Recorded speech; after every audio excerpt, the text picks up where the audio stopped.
చెప్పు నా శరదృతి. పేరు శరదృతి. మా అమ్మ పేరు మా అమ్మగారి పేరు లక్ష్మీ ప్రసన్న. మా నాన్నగారి పేరు మనోహర్. నేనిప్పుడు మూడో అధ్యాయం చెప్పబోతున్నాను. మా భగవద్గీత టీచర్ పేరు ఆ, సుధావాణి మ్యామ్ గారు. ఓం శ్రీ పరమాత్మనే నమః. అత తృతీయోऽధ్యాయः కర్మయోగः. అర్జున ఉవాచ జాయసి చేత్ కర్మణస్తే మతా బుద్ధిర్జనార్దన తత్కిం కర్మణి ఘోరే మాం నియోజయసి కేశవ వ్యామిశ్రేణేవ వాక్యేన బుద్ధిం మోహయసీవ మే తదేకం వద నిశ్చిత్య येन श्रेयोऽहमाप्नुयाम्. श्रीभगवानुवाच लोकेऽस्मिन् विविधानिष्टा पुरा प्रोक्ता मया नघ ज्ञानयोगेन साङ्ख्यानां कर्मयोगेन योगिनां न कर्मणामनारम्भात् नैष्कर्म्यं पुरुषोऽश्नुते न च सन्न्यसनादेव सिद्धिं समधिगच्छति न हि कश्चित् क्षणमपि जातु तिष्ठत्य कर्मकृत् कार्यते ह्यवशः कर्म सर्वः प्रकृतिजैर्गुणैः कर्मेन्द्रियाणि संयम्य य आस्ते मनसा स्मरन् इन्द्रियार्थान् विमूढात्मा मिथ्याचारः स उच्यते. यस्त्विन्द्रियाणि मनसा नियम्यारभतेऽर्जुन कर्मेन्द्रियैः कर्मयोगम् असक्तः स विशिष्यते. नियतं कुरु कर्म त्वं कर्म ज्यायो ह्यकर्मणः शरीरयात्रापि च ते न प्रसिद्ध्येद कर्मणः यज्ञात् कर्मणोऽन्यत्र लोकोऽयं कर्मबन्धनः तदर्थं कर्म कौन्तेय मुक्तसङ्गः समाचर. सह यज्ञाः प्रजा सृष्ट्वा पुरोवाच प्रजापतिः अनेन प्रशविष्यध्वं येषवोऽस्विष्टकामधुक् देवान् भावयतानेन ते देवा भावयन्तु वः परस्परं भावयन्तः श्रेयः परमवाप्स्यथ. इष्टान् भोगान् हि वो देवाः दास्यन्ते यज्ञभाविताः तैर्दत्तानप्रदायैभ्यः यो भुङ्क्तेस्तेन एव शः यज्ञशिष्टशिनः सन्तः मुच्यन्ते सर्वकिल्बिषैः भुञ्जते ते त्वगं पापाः ये पचन्त्यात्मकारणात् अन्नाद्भवन्ति भूतानि पर्जन्यादन्नसम्भवः यज्ञाद् भवति पर्जन्यः यज्ञः कर्मसमुद्भवः कर्म ब्रह्मोद्भवं विद्धि ब्रह्माक्षरसमुद्भवं तस्मात् सर्वगतं ब्रह्म नित्यं यज्ञे प्रतिष्ठितम्. एवं प्रवर्तिकं चक्रं नानुवर्तयति हयः अघायुरिन्द्रियारामाः मोघं पात स जीवति. यस्त्वात्मरतिरेव स्यात् आत्मतृप्तश्च मानवः आत्मन्येव च सन्तुष्टः तस्य कार्यं न विद्यते नैव तस्य कृतेनार्थः नाकृतेनेह कश्चन न चास्य सर्वभूतेषु कश्चिदर्थव्यपाश्रयः तस्मादसक्तः सततं कार्यं कर्म समाचर. असक्तो ह्याचरन् कर्म परमाप्नोति पूरुषः कर्मणैव हि संसिद्धिम् आस्थिता जनकादयः लोकसङ्ग्रहमेवापि सम्पश्यन् कर्तुमर्हसि यद्यदाचरति श्रेष्ठः तत्तदेवेतरो जनः स यत्प्रमाणं कुरुते लोकस्तदनुवर्तते.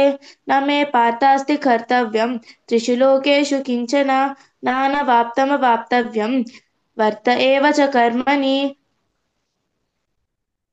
यदि ह्यहं न वर्तेयां जातु कर्मण्यतन्द्रितः मम वर्त्मानुवर्तन्ते मनुष्याः पार्थ सर्वशः उत्सीदेयुरिमे लोकाः न कुर्यां कर्म चेदहं शङ्करस्य च कर्ता स्याम् उपहन्यास्मि माः प्रजाः सक्तः कर्मण्यविद्वांसः यथा कुर्वन्ति भारत कुर्यान् विद्वांस्तथा सक्तः चिकीर्षुर्लोकसङ्ग्रहम्. न बुद्धिभेदं जनयेत् अज्ञानं कर्मसङ्गिनां जोषयेत् सर्वकर्माणि विद्वान् युक्तः समाचरन् प्रकृतेर्क्रियमाणानि गुणैः कर्माणि सर्वशः अहङ्कारविमूढात्मा कर्तह्यमिति मन्यते तत्त्ववित्तु महाबाहो गुणकर्मा विभागयोः गुणागुणेषु वर्तन्ते इति मत्वा न सज्जते. प्रकृतेर्गुणसम्मूढाः सज्जन्ते गुणकर्मसु तान् कृत्स्नविदो मन्दान् कृत्स्नविन्न विचालयेत् मयि सर्वाणि कर्माणि सन्न्यस्याध्यात्मचेतसा निराशीर्निर्ममो भूत्वा युध्यस्व विगतज्वरः ये मे मतमिदं नित्यम् अनुतिष्ठन्ति मानवः श्रद्धावन्तो न सूयन्तः मुच्यन्ते तेऽपि कर्मभिः ये त्वेतदभ्यसूयन्तः नानुतिष्ठन्ति मे मतम् सर्वज्ञानविमूढांस्तान् विद्धि नष्टान चेतसः सदृशं चेष्टते स्वस्याः प्रकृतेर्ज्ञानवानपि प्रकृतिं यान्ति भूतानि निग्रहः किं करिष्यति इन्द्रियस्येन्द्रियस्यार्थे रागद्वेषौ व्यवस्थितौ तयोर्नवसमागच्छेत् तौ ह्यस्य परिपन्थिनौ श्रेयान् स्वधर्मो विगुणः परधर्मात् स्वनुष्ठितात् स्वधर्मे निधनं श्रेयः परधर्मो भयावहः अर्जुन उवाच अत केन प्रयुक्तोऽयं पापं चरति पूरुषः अनिच्छन्नपि वाष्णेय बलादिव नियोजितः श्रीभगवानुवाच काम एष क्रोध एषः रजोगुणसमुद्भवः महाशनो महापाप्मा विध्येनमिह वैरिणम् धूमेन व्रियते वह्निः यथादर्शो मलेन च यतोऽल्भेनावृतो गर्भः तथा तेनेधमावृतम् आवृतं ज्ञानमेतेन ज्ञानिनो नित्यवैरिणा कामरूपेण कौन्तेय दुष्पूरेणानलेन च इन्द्रियाणि मनोबुद्धिः अस्याधिष्ठानमुच्यते एतैर्विमोहयत्येषः ज्ञानमावृत्य देहिनां तस्मात् त्वमिन्द्रियाण्यादौ नियम्य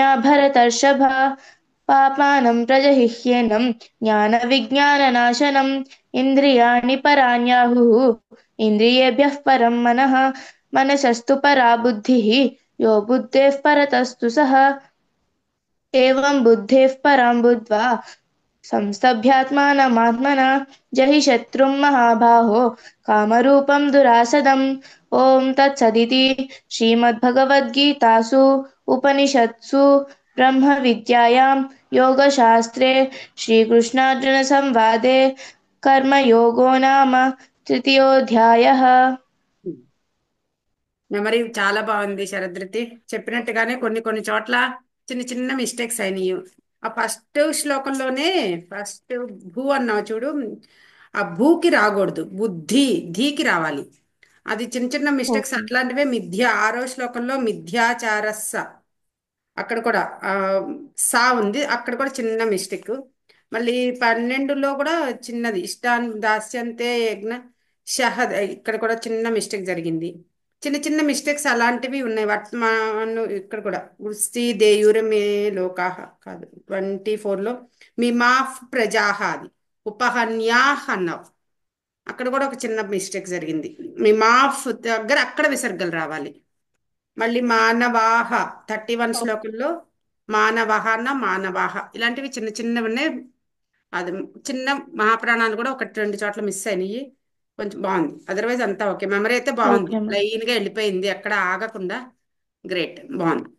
ఓకే ఓకే మ్యామ్. అమ్మా, కీప్ అప్. జై గురుదత్.